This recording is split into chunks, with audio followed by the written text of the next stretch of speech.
تو بجائے اس کے کہ وفاق جو ہے وہ زیادہ جو ہے وہ فراوانی سے صوبوں کو ان کے ریسورسز فراہم کرے، الٹا یہ ڈیمانڈ کرنا کہ صوبے جو ہیں وہ اپنے شیئر میں سے مزید کٹ لگائیں اور وفاق کو واپس کریں، یہ تھوڑا سا ان یوزول ہے ایک آئی ایم ایف جیسے ادارے کے لیے کہ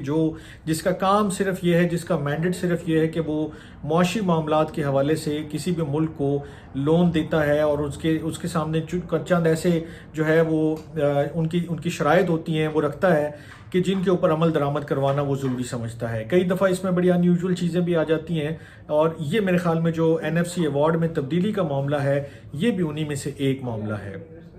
اب آ جاتے ہیں اپنے تیسرے جو امپورٹنٹ ایشو تھا آج کا،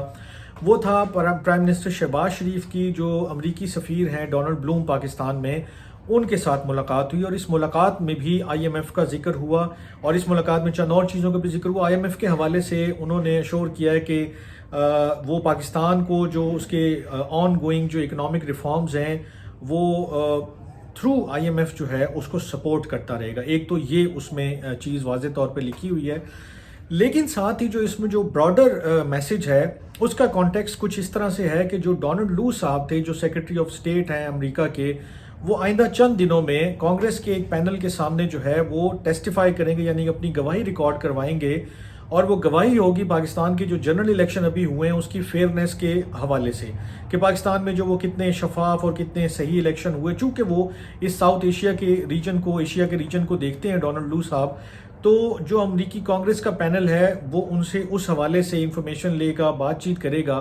لیکن اس بات کا قوی امکان ہے کہ ڈونلڈ لو صاحب جب ادھر بطور گواہ جائیں گے، اور وہ صرف ایک ہی گواہ ہیں اس تمام پروسیڈنگ کے، تو ان سے ہو سکتا ہے کہ یہ سوال بھی کیا جائے کہ جناب وہ جو کنٹروورسی تھی جس کے بدولت سائفر والا معاملہ آیا اور آپ کے اوپر ایلیگیشن آئے، اور جو سابق وزیر اعظم ہیں جو جیل میں ہیں ابھی عمران خان صاحب، انہوں نے اتنی ساری بات چیت کی، تو آپ کا اس کے اوپر کیا موقف ہے؟ تو ہو سکتا ہے کہ آفیشلی اس چیز کو ڈسکریڈٹ کر دیا جائے، اور اس کے اوپر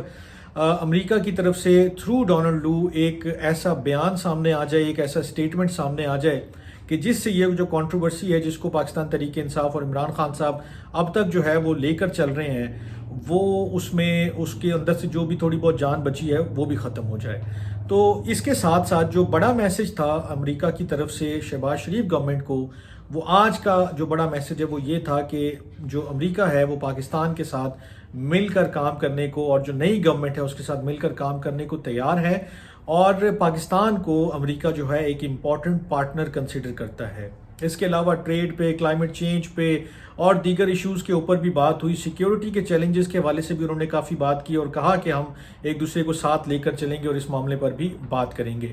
جو پرائم منسٹر آفس سے ایک سٹیٹمنٹ آیا اس میں بھی یہ ساری چیزوں کا ذکر تھا، لیکن اس میں اضافہ اس بات کا تھا کہ پرائم منسٹر شہباز شریف نے جو امریکی سفیر ہیں ان کے سامنے غزہ کا معاملہ بھی اٹھایا،